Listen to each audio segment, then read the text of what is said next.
آج ایک ایسی بات ہوئی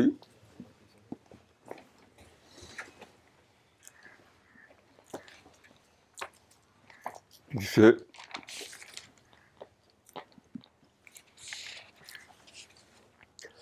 میری آنکھوں میں خوشی کے آنسو آ گئے. آپ نے پڑھا ہو کتابوں میں کہ خوشی کے آنسو. خوشی کے آنسو بڑی عجیب چیز ہوتے ہیں. یعنی ہوتی ہے تو خوشی، نکلتے ہیں آنسو.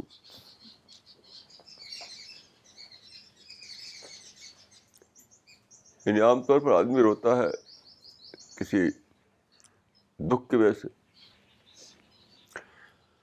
لیکن ایک اور رونا ہوتا ہے جو خوشی کا رونا ہوتا ہے. یہ آواز میں بہت زیادہ اوورولمنگ ایکسپیرئنس ہوتا ہے، خوشی کے آنسو نکل پڑتے ہیں. یہ آنسو مجھے اپنی اس ٹیم کو لے کر ہوا آج. دیکھیے، میں ساری دنیا میں گیا ہوں اور ایک کامن ایکسپیرئنس مجھ کو ہوا ہے کہ جیسے ہی کوئی دیکھتا ہے بلڈنگ اور پارک اور یہ اسی میں فیسینیٹ ہو جاتا ہے. آج میں نے دیکھا کہ ہماری ٹیم جو ہے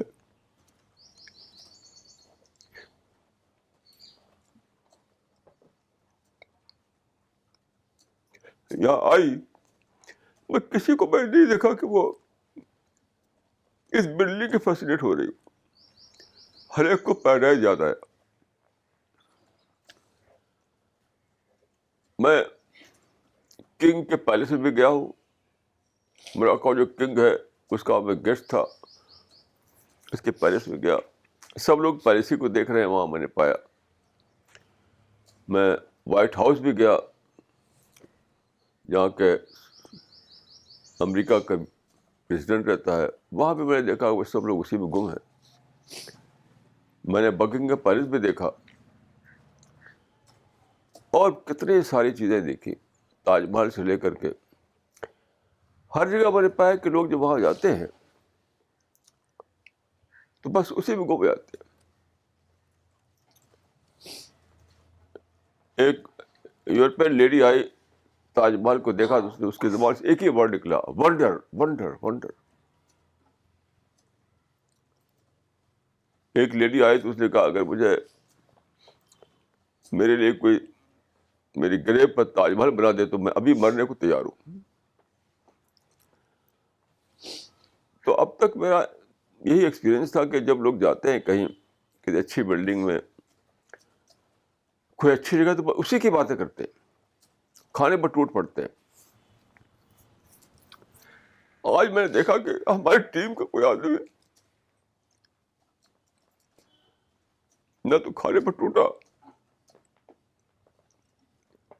نہ اس بلڈنگ سے فیسینیٹ ہوا، ہر ایک پیراڈائز کی یاد کرتا رہا.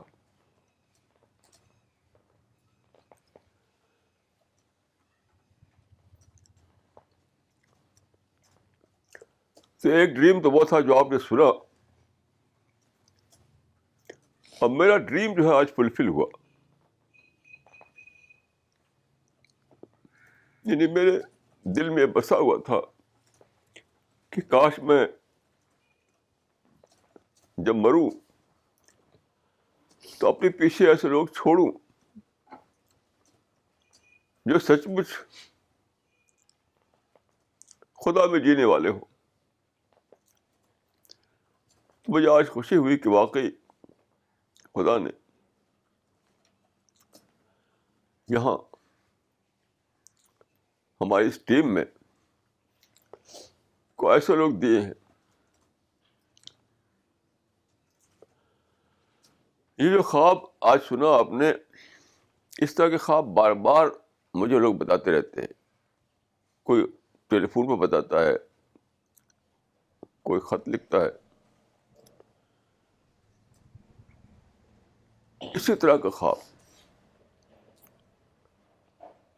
کہ ایک جگہ ہے بہت ہی اچھی، وہاں پر ہماری ٹیم کے لوگ ہیں، آس پاس لوگ بھاگ رہے ہیں، دوڑ رہے ہیں، ایک پینک کا منظر ہے.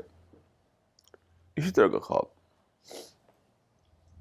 ایک صاحب نے دیکھا کہ ایک بوٹ ہے بہت اچھی، اس میں ہماری ٹیم سوار ہے اور چاروں طرف اسٹارم ہے، فلڈ ہے، اسی میں لوگ ڈوب رہے ہیں، چلا رہے ہیں. اس طرح کے خواب، اس طرح کے ڈریم بار بار لوگ دیکھ رہے ہیں.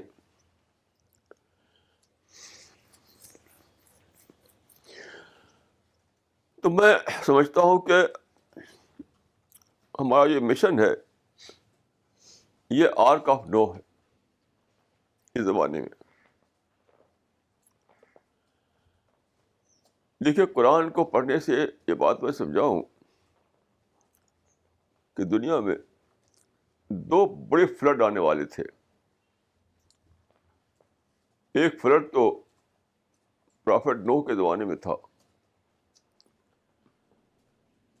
اور ایک فلڈ اب آگے آنے والا ہے. قرآن سے یہ سمجھ میں آتا ہے. آپ جانتے ہیں کہ پرافٹ نوح جو تھے وہ آئے اس ایریا میں جو کہتے ہیں میسوپوٹامیہ. دو ریورس ہیں مڈل ایسٹ میں جس کو ہم کہتے ہیں دجلہ اور فرات. انگلش میں کہتے ہیں یوفریٹ اور ٹگریز. اس کے بیچ کی جو زمین ہے اس کو کہتے ہیں میسوپوٹامیہ. ان دونوں ریورس کے بیچ میں جو زمین ہے بہت ہی فرٹائل، بہت ہی ہری بھری، بیسٹ ایریا ہے گلوب کا.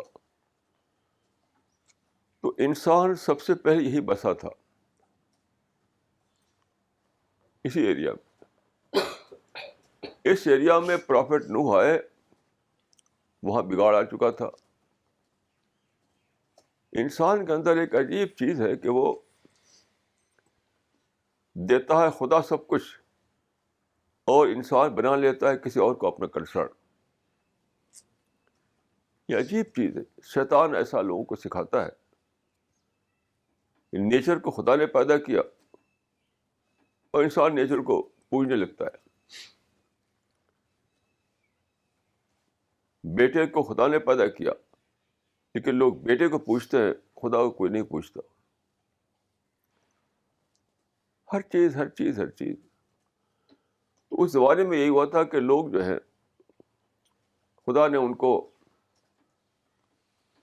بہت ہی اچھی زمین دی، بہت آرام سے رہتے تھے لوگ، لیکن وہی نیچر ورشپ میں پڑ گئے. خدا کو ورشپ کرنے کے بجائے کریشن کی ورشپ کرنے لگی. تو حضرت نوح وہاں پر آئے. قرآن میں ہے کہ فَلَبِثَ فِيهِمْ أَلْفَ سَنَةٍ إِلَّا 50 عَامًا، یعنی 950 سال رہے وہ.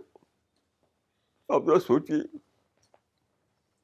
950 سال خدا نے ان کو بہت ہی لانگ لائف دے دی. سب لوگ ایسا نہیں تھا کہ 950 سال جیے. شاید خدا کو نوح کے مرنے کی، اگر نوح پر موت آ جاتی تو خدا کو دوسرا نوح نہ ملتا، اتنا بگاڑ آ چکا تھا.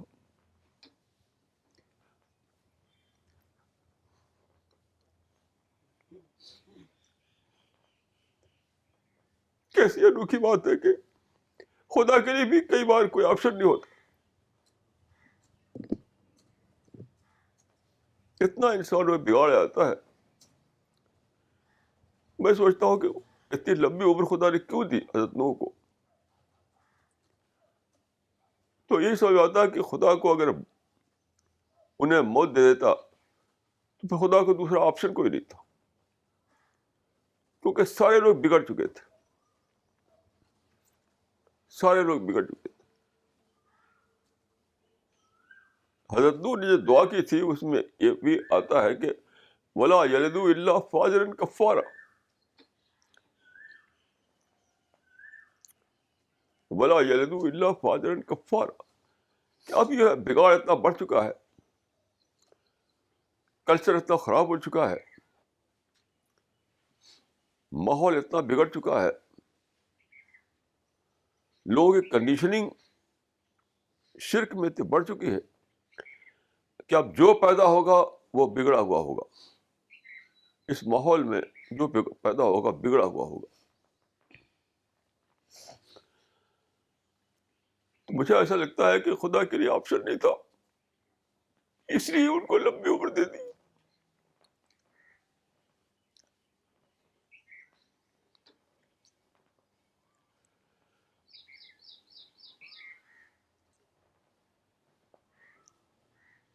تو بہرحال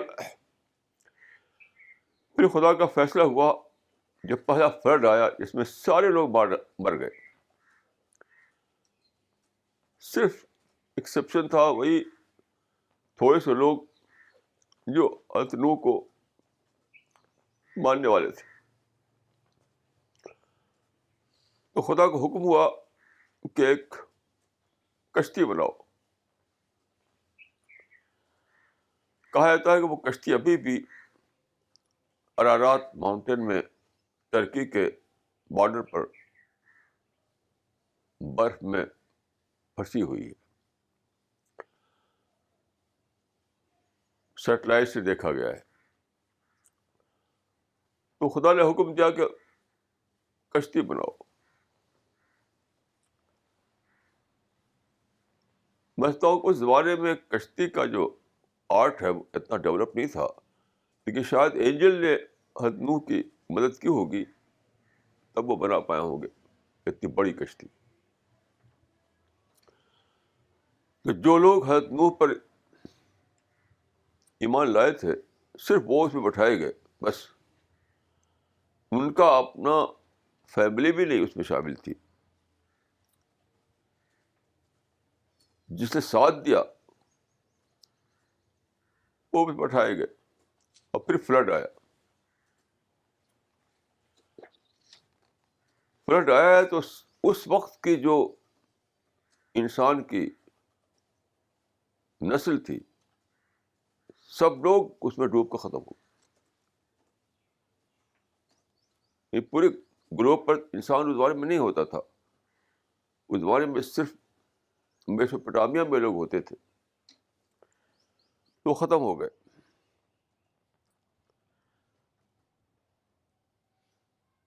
یہ تھا پہلا فلڈ جس میں اس وقت کی انسانی نسل جو تھی وہ ختم ہو گئی. پھر حضرت نوح سے ایک نئی حضرت نوح کے بیٹوں سے 3 بیٹے تھے, ان کے جو بچے تھے حام سام یافس, ان سے پھر نئی نسل چلی. پھر یہ نسل پھیلی پھیلی پھیلی یہاں تک کہ آپ آج دیکھتے ہیں کہ پورے گلوب میں انسان ہے. اب دوبارہ وہی بگاڑ آ گیا ہے. ولا یلدو الا فاجرا کفارا. یعنی سوسائٹی اتنی خراب ہو چکی ہے. کیونکہ میں ریڈیو سنتا ہوں, ریڈیو میں بچپن سے سنتا ہوں. غالباً سب سے پہلے میں ریڈیو دیکھا تھا 1940 میں, 1940 میں. میں لکھنؤ گیا تھا اس زمانے میں. تو ہماری فیملی کے ایک صاحب وہاں رہتے تھے, ان کے گھر پر ریڈیو تھا. اس وقت میں نے ریڈیو سنا تھا پہلی بار. تب آپ جانتے ہیں کہ ٹی وی نہیں ہوا کرتا تھا. اس وقت سے میں ریڈیو سن رہا ہوں. میں اس بات کا وٹنس ہوں کہ اس زمانے کا ریڈیو جو تھا بہت ہی سوبر ٹائپ کا تھا. سوبر گانے ہوتے تھے, ایک اس میں ایک شرافت, ایک تہذیب, ایک انسانیت ہوتی تھی. یعنی سنگر اور میوزیشین بھی ایک ایتھکس کو فالو کرتے تھے. آج میں سنتا ہوں ریڈیو, یقین کیجیے بار بار بند کر دیتا. اتنا زیادہ بگڑ چکا ہے ٹیسٹ لوگوں کا, ٹیسٹ بگڑ چکا ہے. تو اس سے میں ایک مثال دے رہا ہوں کہ یہی دنیا کا حال ہے. ٹی وی اور برا حال ہے, سنیما میں اور زیادہ برا حال ہے. آج کی دنیا جو ہے دوبارہ وہی بگاڑ آ گیا ہے جو پرافٹ نوح کے زمانے میں آیا تھا. ولا یلدوا الا فاجرا کفارا. ہر نئی جنریشن جو آئے گی وہ اور بھی زیادہ بگڑی ہوئی ہوگی. میں اپنی زندگی میں ایک کے بعد ایک دیکھ رہا ہوں.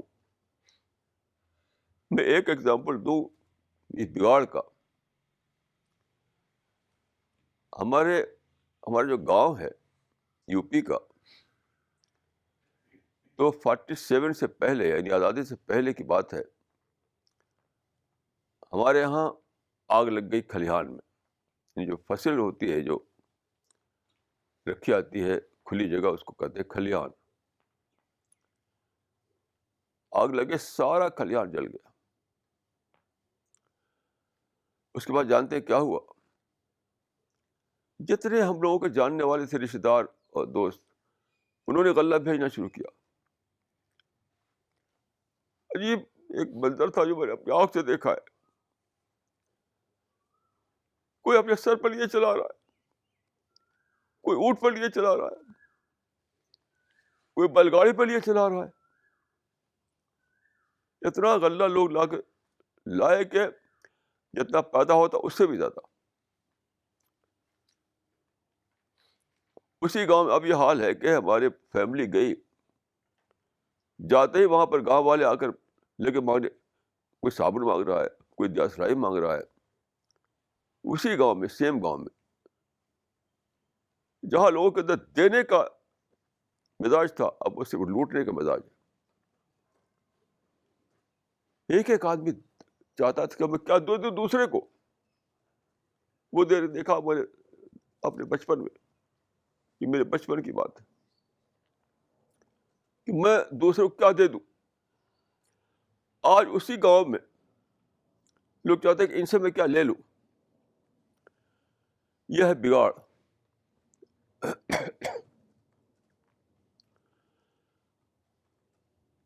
تو جس طرح سے سائنٹسٹ کہہ رہے ہیں کہ جو گلوبل وارمنگ ہو رہی ہے, اس کا جو پروسیس ہے وہ irreversible ہے. سارے سائنٹیفک کمیونٹی یہ کہہ رہی ہے کہ گلوبل وارمنگ کا جو پروسیس چل رہا ہے وہ irreversible ہے. میں سمجھتا ہوں کہ یہی حال انسان کا ہے. جو بگاڑ آ گیا ہے وہ irreversible ہے. اب پھر سے آپ پیچھے کی طرف ہسٹری کو لوٹا نہیں سکتے. تو دوبارہ حضرت نوح کی وہ آواز گونج رہی ہے آج کے زمانے میں کہ وَلَا يَلِدُ إِلَّا فَاجِرًا كَفَّارًا, کہ خدا یہ تو اتنا بگاڑ آ چکا ہے سوسائٹی میں, ماحول میں, کہ اب جو پیدا ہوگا وہ بگڑا ہوا ہوگا, جو پیدا ہوگا بگڑا ہوا ہوگا. یعنی ہمارے بچپن میں لوگ ماں باپ کے آگے بول نہیں سکتے تھے. ہمارے بچپن میں یہ حال تھا کہ کوئی ماں باپ کے آگے بول نہیں سکتا تھا. ابھی مجھے ایک آدمی نے بتایا, ابھی حال کی بات ہے, کہ بیٹے میں اور ماں میں کچھ تکرار ہو گئی. تو بیٹا کہتا ہے ماں سے کہ 9 مہینے کی کرایہ لے لو, یہی تو تمہاری کنٹریبیوشن ہے کہ 9 مہینہ تم نے اپنے پیٹ میں رکھا ہم کو. اسی دلی کی بات ہے, مجھ سے کہا اس نے جو کچھ سنا تھا خود اپنی زبان سے, اپنے کان سے, کہ 9 مہینے کی کرایہ لے لو. اب بتائیے کہ زمانہ کہاں سے کہاں پہنچا ہے. اس کا مطلب کیا ہے؟ انسان جسٹیفیکیشن کھو چکا ہے کہ اس بیوٹیفل ورلڈ میں وہ رہے. یہاں آپ آئے ہیں, دیکھیے یہ ایک نمونہ ہے کہ کتنا خوبصورت بنایا خدا نے. یہ ایک نمونہ ہے کیسا بیوٹیفل ورلڈ بنایا خدا نے. یہاں درختوں کو دیکھیے, گھاس کو دیکھیے, یہاں کی ہوا میں سانس لیجیے, پانی کو دیکھیے, سورج کو دیکھیے, نہیں کہ ایک چیز جو ہے اتنی بیوٹیفل ہے, اتنی بیوٹیفل ہے, ہر ایک چیز سپر بلیسنگ معلوم ہوتی ہے. لیکن انسان جو ہے, انسان کے پاس اکنالجمنٹ نہیں, دینے والے کو کوئی اکنالج نہیں کر رہا. کہیں بھی آپ جائیے کوئی خدا کا چرچا نہیں کرتا, خدا کوئی چرچا نہیں, کریٹر کا کوئی چرچا نہیں. کریشن میں خوب انجوائے کر رہے ہیں اور کریٹر کا کوئی اکنالج نہیں کرتا. تو خدا کیوں آخر اس کو کیوں کنٹینیو رکھے گا, کیوں اس کو کنٹینیو رکھے گا؟ حقیقت یہ ہے کہ انسان نے جسٹیفیکیشن کھو دیا ہے کہ وہ دنیا میں اور زیادہ رہے, جس طرح سے ہدنو کے زمانے میں کھویا تھا. ہدنو کے زمانے میں انسان کی جو پہلی آبادی تھی اس نے کھو دیا تھا جسٹیفیکیشن. تو بہت بڑا فلڈ آیا, بہت بڑا فلڈ, اور سب کو سب اس میں ڈوب کر ختم ہو گئے. اب دوبارہ گریٹر فلڈ آنے والا ہے. گلوبل وارمنگ جو ہے, حدیث میں, قرآن میں بھی یہ بات پہلے بتا دی گئی تھی, اور اب جو ڈیلی میڈیا ہمارا ڈیلی سب لوگ جانتے ہیں گلوبل وارمنگ جو ہے بڑھتی جا رہی ہے, اور سارے سائنٹسٹ کہہ رہے ہیں کہ یہ irreversible ہے, irreversible. ایک صاحب نے ایک فارمولا پیش کیا کہ سلفر کا جو ڈسٹ ہوتا ہے اس کو اگر ہم ایٹماسفیئر میں بکھیر دیں تو زمین پر ٹیمپریچر کم ہو جائے گا. یہ چھپا میڈیا میں. کوئی صاحب نے ایک پیش کیا ایک فارمولا کہ سلفر کا ڈسٹ اگر ہم ایٹماسفیئر میں بکھیر دیں تو زمین پر گرمی کم ہو جائے گی. تو دوسرے کئی سائنٹسٹ اس پر بولے, انہوں نے کہا کہ یہ کوئی فارمولا نہیں ہے, اس لیے کہ اگر ہم ایسا کریں تو اس سے گریٹر ایول سامنے آ جائے گا, گریٹر ایول, اور بڑا مسئلہ سامنے آ جائے گا. یعنی اوزون لیئر ڈیمیج ہو جائے گا. ابھی جو ڈیمیج ہو رہا ہے اس سے زیادہ ڈیمیج ہو جائے گا. ہم کہاں جائیں گے؟ اوزون لیئر ڈیمیج ہو تو ہم کہاں جائیں گے؟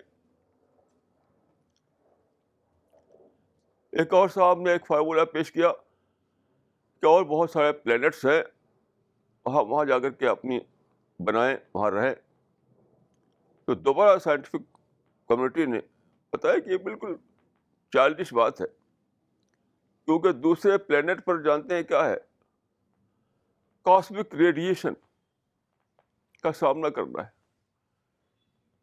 ہم کاسمک ریڈیشن کا سامنا کر کے جی نہیں سکتے. اس معنی کہ جو ہو رہا ہے سچ مچ ہی وہ ریورسیبل ہے. ہمارے لیے کوئی چانس نہیں ہے سوائے اس کے کہ ہم خدا سے کی طرف بھاگیں. ففروا الی اللہ, بھاگو خدا کی طرف, دوڑو خدا کی طرف.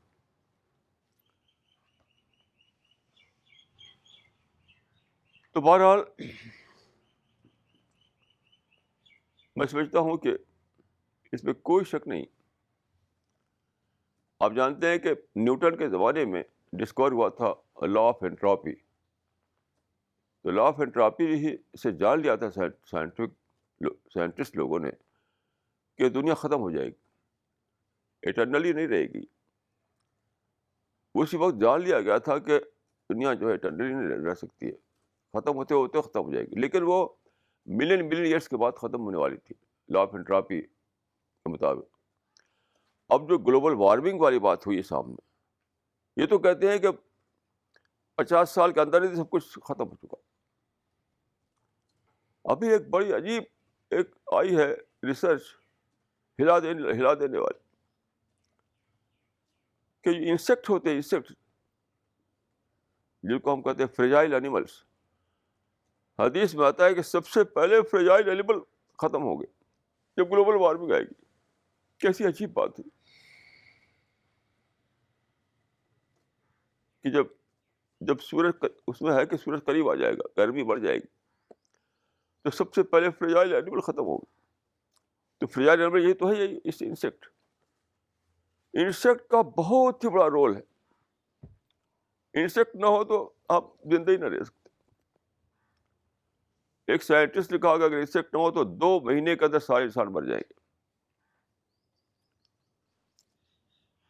یہ انسیکٹ جو ہے اور جو چھوٹے چھوٹے اینیمل ہیں وہ پالینیشن کرتے ہیں. پالینیشن, بغیر پالینیشن کے ایک فوڈ ہی ختم. وہ اور بہت سارے کام کرتے ہیں.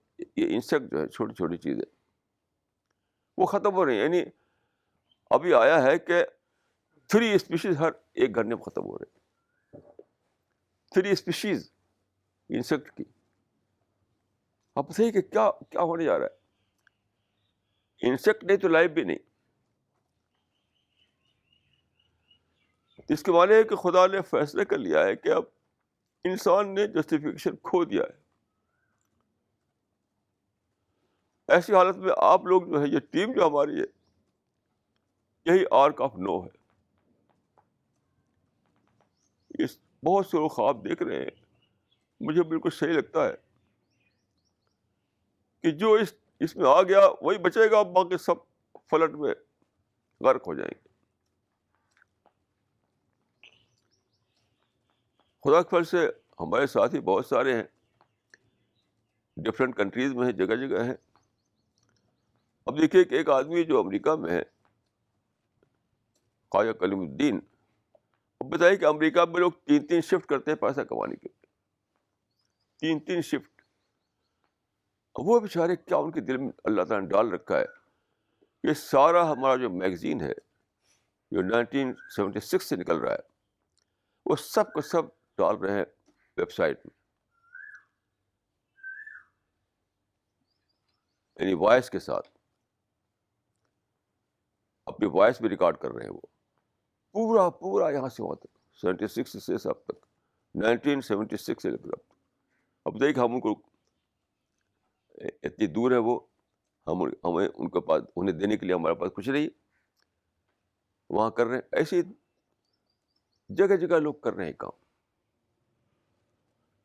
تو یہ جو مشن ہے, یہ جو بوٹ ہے,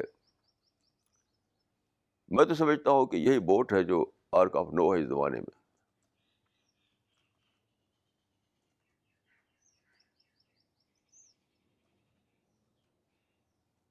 میں ایک حدیث آپ کو سناؤں گا. حدیثوں میں بڑی ہی حکمت کی بات ہے, بہت ہی وزڈم کی بات ہے.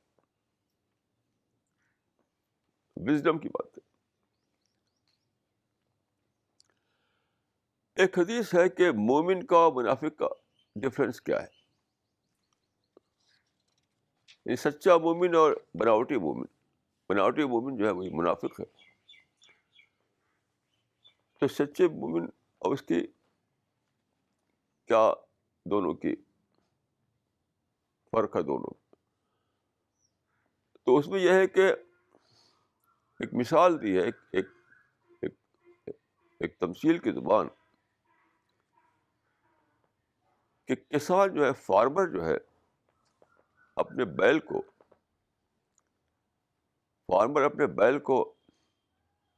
باندھتا ہے. کبھی یہاں باندھتا ہے, کبھی وہاں باندھتا ہے. اگر آپ کو گاؤں کا پتہ ہو, گاؤں میں ایسا ہوتا ہے کہ کسان لوگ اپنے بیل کو کبھی پیڑ کے نیچے, کبھی کسی جگہ باندھتے ہیں. اس کا ایک پرپز ہوتا ہے, پرپز. اسی مثال کو لے کر فرمایا کہ جو منافق ہوتا ہے وہ بیل کی طرح ہے. بیل کو پتہ نہیں کہ خدا کہ اس کے مالک نے کو یہاں باندھا کو وہاں باندھا. لیکن جو سچا مومن ہے وہ جان لیتا ہے کہ خدا نے اس کو یہاں کیوں رکھا ہے, خدا اس سے کیا کام لینا چاہتا ہے. یعنی خدا بھی اسی طرح سے آپ کو بانٹتا ہے کسی یہاں سے وہ ہٹا کر وہاں سے ہٹا کر وہاں. تو آپ کو یہ کانشیسلی یہ جاننا چاہیے کہ آپ سے خدا یہ کام لینا چاہتا ہے, دعوی ورک, یعنی جس کو میں کہتا ہوں کہ فائنل کال.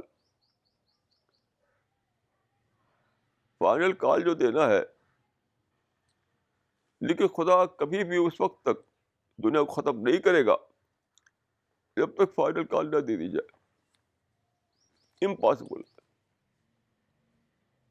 فائنل کال تو دینا ہی دینا ہے. تو حضرت مسیح نے کہا تھا کہ انسان اگر نہ بولے تو پتھر چلائیں گے, انسان اگر نہ بولے تو اسٹون چلائیں گے. یعنی آپ لوگوں خدا چاہتا ہے کہ آپ لوگ فائنل کال دیں. خدا چاہتا ہے کہ آپ لوگ فائنل کال دیں. اگر آپ لوگ فیل ہو گئے, جانتے کیا ہوگا؟ تو پتھر چلائیں گے, پتھر برسیں گے ہمارے اوپر.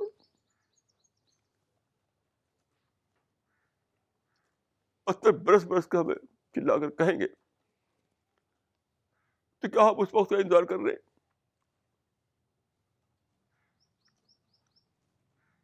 یہ حضرت مسیح کا آپ پڑھ سکتے ہیں بائبل میں کہ انسان نہ بولے تو پتھر چلائیں گے. یعنی خدا کو فائنل کال دینا ہی دینا ہے, کیونکہ خدا جو ہے,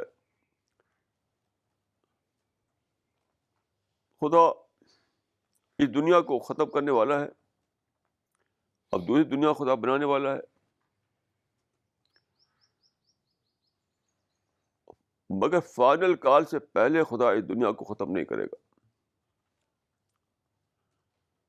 تو فائنل کال کے لیے خدا چاہتا ہے کہ انسان فائنل کال دے.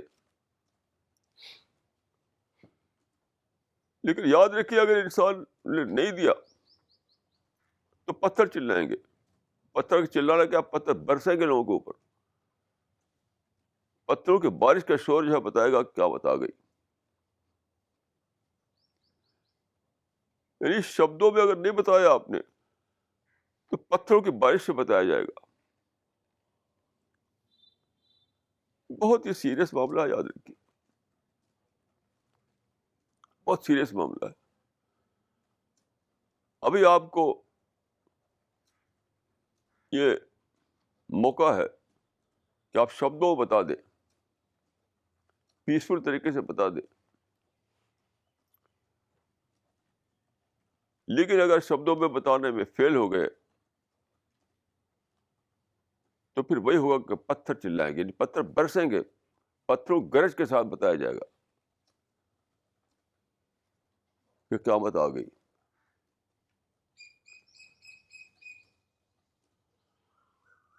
بہرحال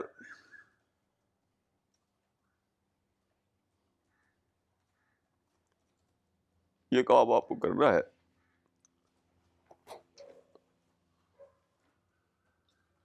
اور مسٹر خالد کے ڈریم میں جو انہوں نے دیکھا کہ میں ایک خاتون سے کہہ رہا ہوں, اشارہ کر رہا ہوں, اس سے میرا ذہن منتقل ہوتا ہے کہ اس مشن میں لیڈیز کا رول بہت امپورٹنٹ ہے.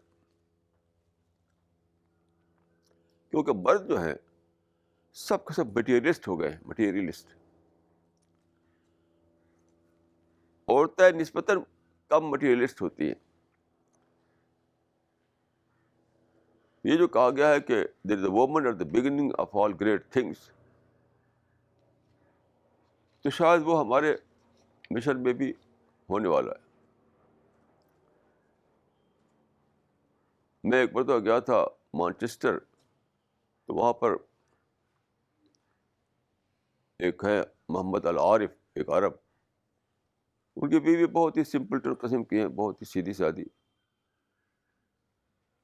مجھ کو میرے بارے میں وہ کچھ بھی نہیں جانتی تھی وہ. تو جس دن میں پہنچا اسی دن رات کو انہوں نے خواب دیکھا کہ مانچسٹر میں ایک پرافٹ آئے ہیں اور ان کے ساتھ عورتیں چل رہی ہیں, زیادہ تر عورتیں چل رہی ہیں. تو بہرحال مردوں کا رول تو ہے، ہمیشہ رہے گا، لیکن مردوں کے ساتھ عورتوں کا رول بہت زیادہ اس مشن میں ہے، ایسا لگتا ہے مجھے.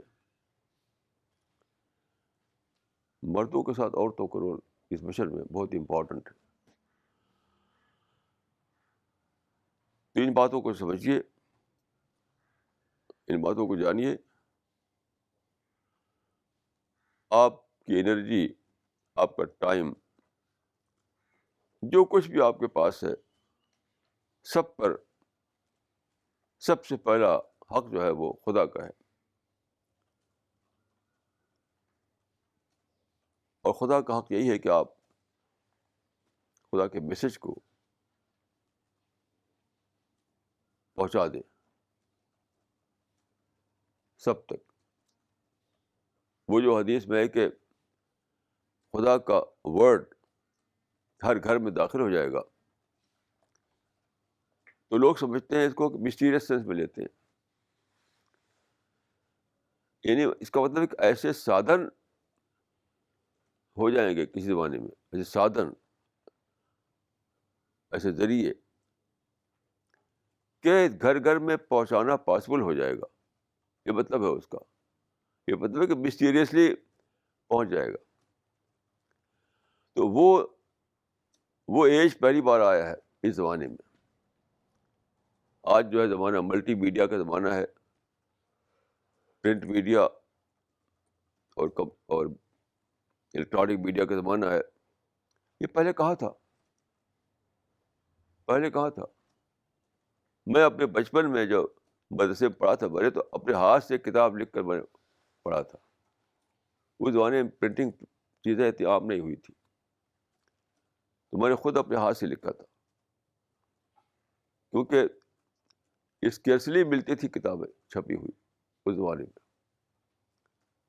تو ہم نے اپنے ہاتھ سے لکھا اور اسی کو پڑھا، ایک عربی کتاب.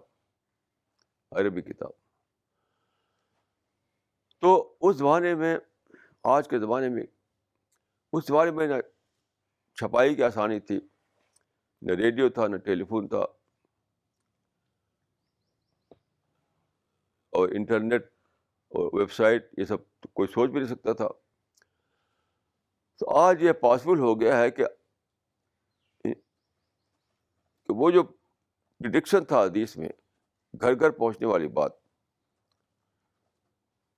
تو اس کا جو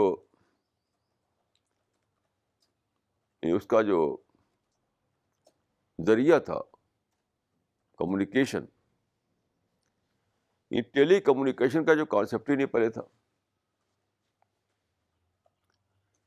ایک واقعہ آتا ہے کہ حضرت عمر جب خلیفہ تھے تو ایک دن وہ خطبہ دے رہے تھے.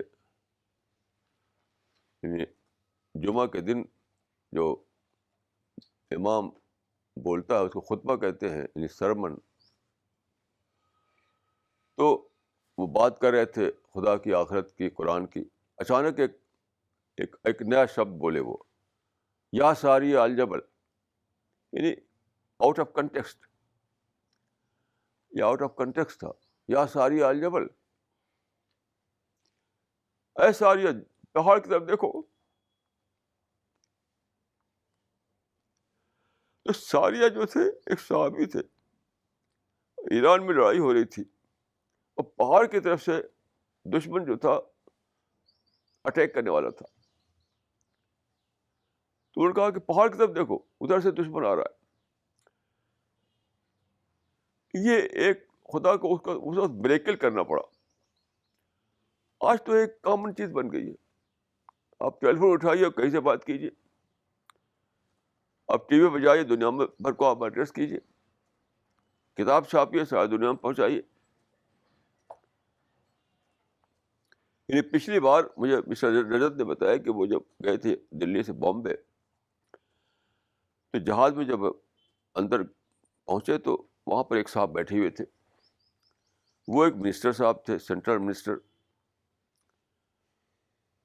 تو ان کی جیب میں ایک بروشر تھا، تو انہوں نے نکالا اور منسٹر صاحب کو دیتے ہوئے کہا کہ sir, this is for your in flight reading. بڑی خوشی سے لیا اور پڑھنے لگے اس کو. میں سوچنے لگا کہ اس سے پہلے جو کنگ ہوتے تھے تو کیا کوئی مصر رجت جا کر پیش کر سکتا تھا ان کو؟ کنگ آؤٹ آف ریچ ہوتے تھے. جو کنگ ہوتے تھے، جو امپرر ہوتے تھے، وہ آؤٹ آف ریچ ہوتے تھے. کسی مصر رجت کو وہاں پہنچنے کی پاسبل نہیں ہوتا تھا. آج جو ہے ڈیموکریسی کا زمانہ ہے، فریڈم کا زمانہ ہے. یعنی ایک طرف دیکھیے پرنٹنگ پریس آیا تو آپ کے پاس ایک بروشر ہے، دوسری طرف ڈیموکریسی آئی، فریڈم آئی. یہ سب خدا نے کیا تاکہ آپ پہنچائیں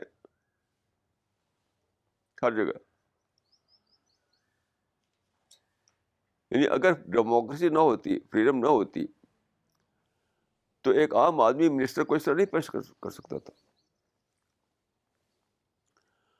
تو خدا نے زمانے کو بدل دیا.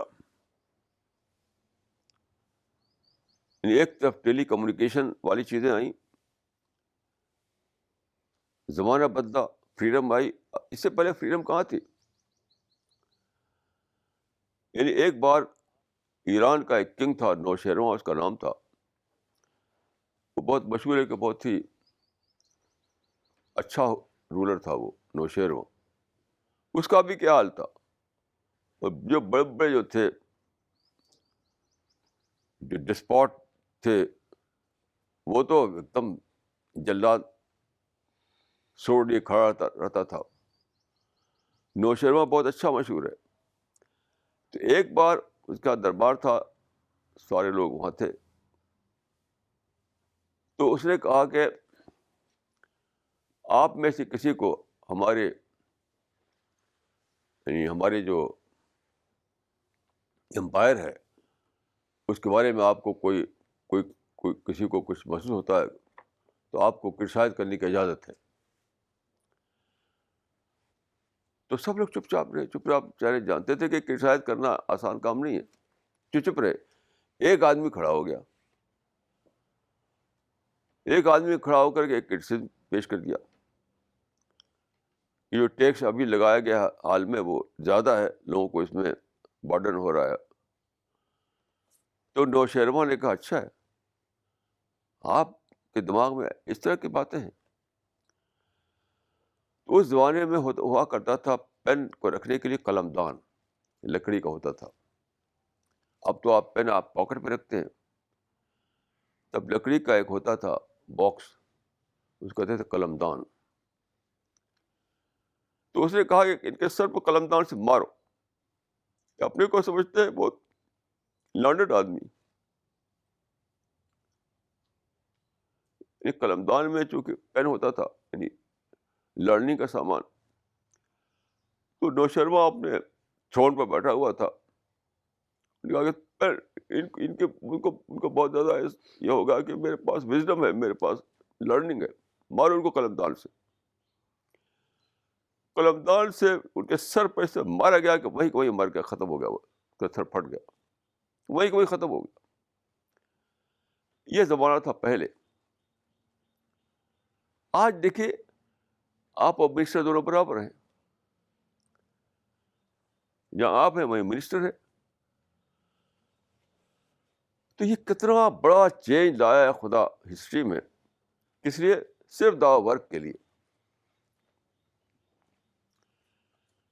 ایک طرف ہر قسم کے سعادت. یہی ہے جو حدیث میں نے پڑھی تھی کہ زمین اپنے خزانے اگل دے گی. یہ سمبولک لینگویج ہے. یہ سارے سورسز اور سارے اپرچونیٹیز کھل جائیں گی. وہ کھل چکی ہیں. ایک طرف ماڈرن ٹیکنیک، ماڈرن کمیونیکیشن اس نے کھولا ہے. حضرت علی رضی اللہ عنہ جو ہے گئے تھے اعلان کرنے کے لیے حج میں. رسول اللہ نے بھیجا تھا مکہ ان کو. وہ اعلان کر رہے تھے کہ اب سے مشرک لوگوں کو حج کرنے کی اجازت نہیں ہوگی. تو وہ کہتے ہیں کہ میں زور زور سے بولتا تھا، بولتے بولتے حتیٰ سہل صوتی، حتیٰ سہل صوتی، یعنی میرا گلا جو کہتے ہیں رد گیا. میرا گلا جو ہے بند ہو گیا. آج آپ لاؤڈ اسپیکر پہ بولتے ہیں نارمل آواز سے اور ہزاروں لاکھوں لوگ سنتے ہیں. ٹی وی پہ بولتے ہیں, ٹی وی پہ ساری دنیا سن رہی ہے آپ کو. یہ سب کس کے لیے؟ یہ سارے اپرچونیٹیز کس کے لیے؟ دائی کے لیے, دعوت ورک کے لیے.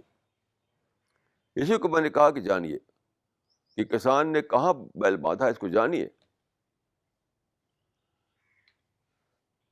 خدا نے اپنے بیل کو کہاں باندھا, اس کو جانیے.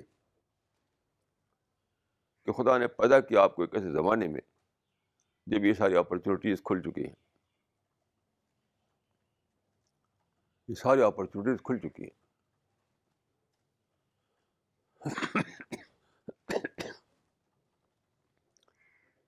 ایک کتاب میں نقل کیا تھا کہ ایک تھے, وہ تابعی تھے, وہ جنہوں نے کہ افریقہ میں کافی انہوں نے فتح کی تھی. تو گھوڑے, اس زمانے میں گھوڑے پر چلتے تھے لوگ. تو گھوڑے پر گھوڑا دوڑاتے ہوئے افریقہ کو فتح کیا. انہیں گھوڑا دوڑاتے ہوئے اٹلانٹک تک پہنچ گئے. آپ جانتے ہیں اٹلانٹک جو ہے افریقہ اور امریکہ کے بیچ میں ہے. ادھر افریقہ ادھر امریکہ, بیچ میں اٹلانٹک. تو اس وقت انسان نہیں جانتا تھا. وہ گھوڑا دوڑاتے ہوئے پہنچے وہاں تک جہاں تک کہ افریقہ کی سرحد ختم ہوتی تھی اور اٹلانٹک شروع ہوتا تھا. وہ بندہ خدا وہاں کھڑا ہو گیا اپنے گھوڑے پر. کیا اسپرٹ تھی ان لوگوں, اسپرٹ نہ دیکھی, ان کی اسپرٹ کو آپ دیکھیے. اس نے کہا سمندر کے سامنے کھڑے ہو کر, خدا اگر مجھے جانتا کہ اس سمندر کے اس پار بھی انسان ہے تو میں سمندر میں کود پڑتا ہوں اور پہنچتا وہاں تک, تاکہ کوئی انسان تیرے میسج سے بے خبر نہ رہے.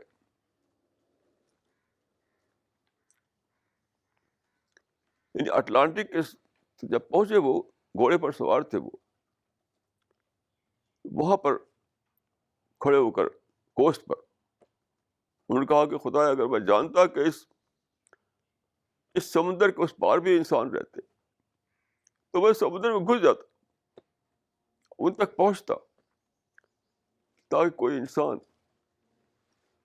تیری باتوں سے بے خبر نہ رہے. دائی کی یہی اسپرٹ ہے. اسی اسپرٹ کا نام دائی ہے. اسی اسپرٹ کا نام دائی ہے.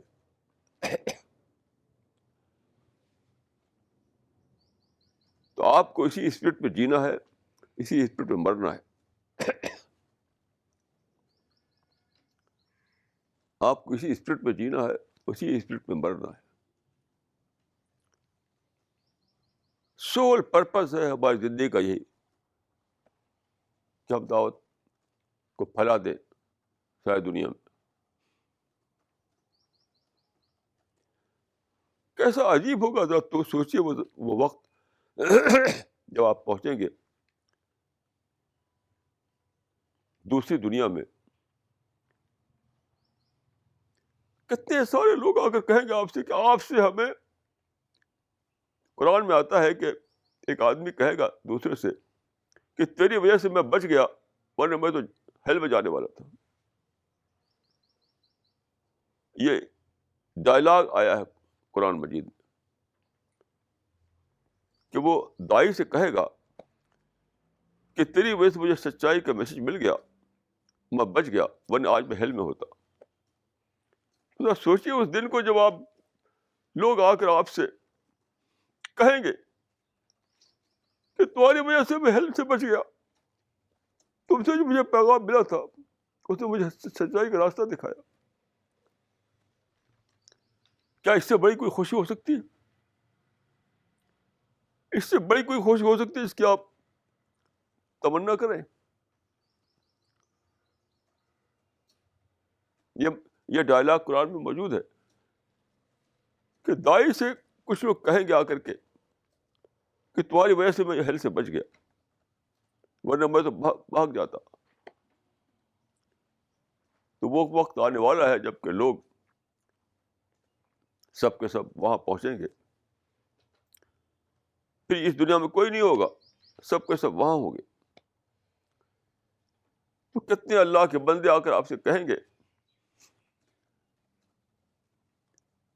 آپ کو دعا دیں گے کہ تمہارے وجہ سے میں ہیل سے بچ گیا، ورنہ میں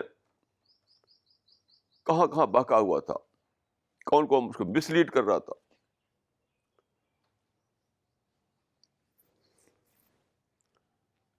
کون کون مجھ کو مس لیڈ کر رہا تھا،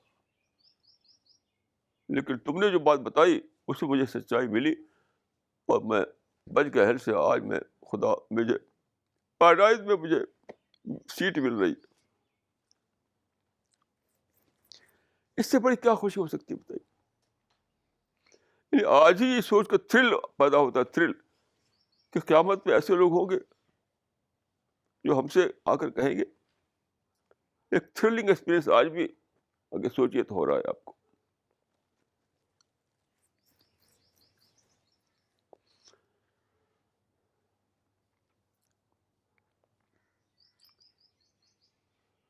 بار میں جب پڑھتا ہوں تو لگتا ہے کہ آج بھی رسول اللہ کی آواز گونج رہی ہے.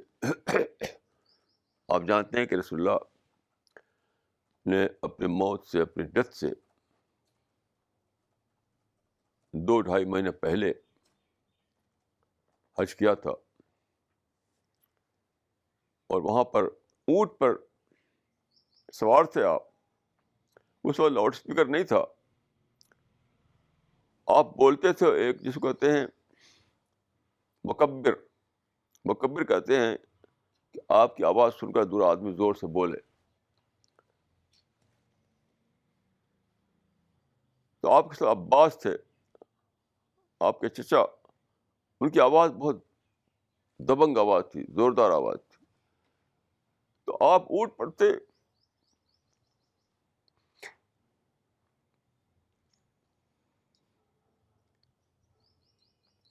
اور جو بولتے تھے تو عباس اس کو زور سے دہراتے تھے، اس طرح سب لوگ سنتے تھے.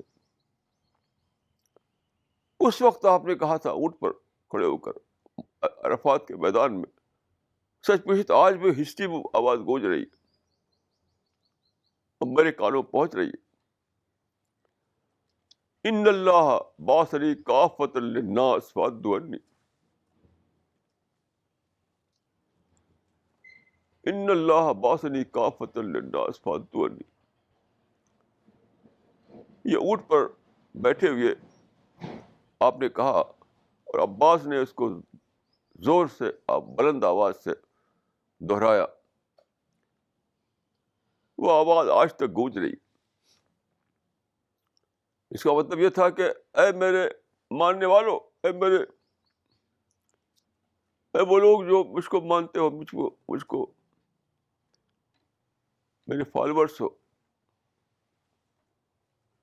مجھ پر ایمان لانے والوں،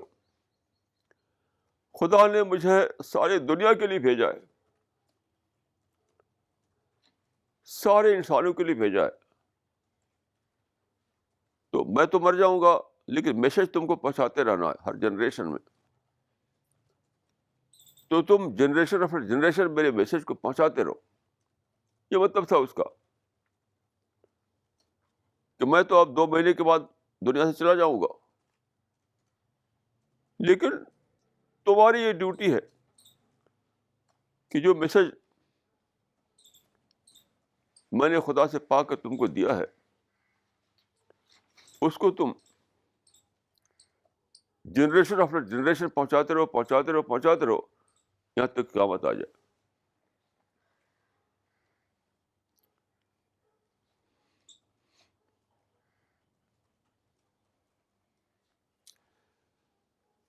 آپ نے کہا تھا کہ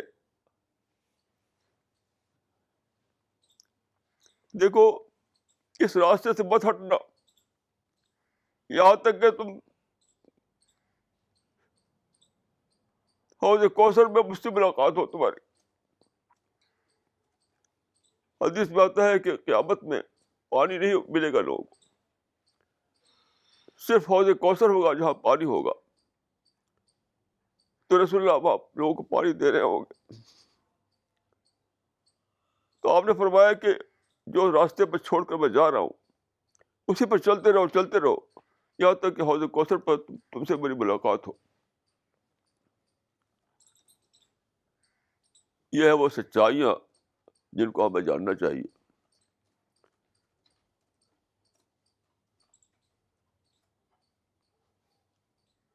آج جو ہے اگر ہم نے اس کو نہیں جانا تو کل کا جاننا کچھ کام نہیں آئے گا. آج اگر ہم نہ جان سکے تو کل کا جاننا کچھ کام نہیں آئے گا.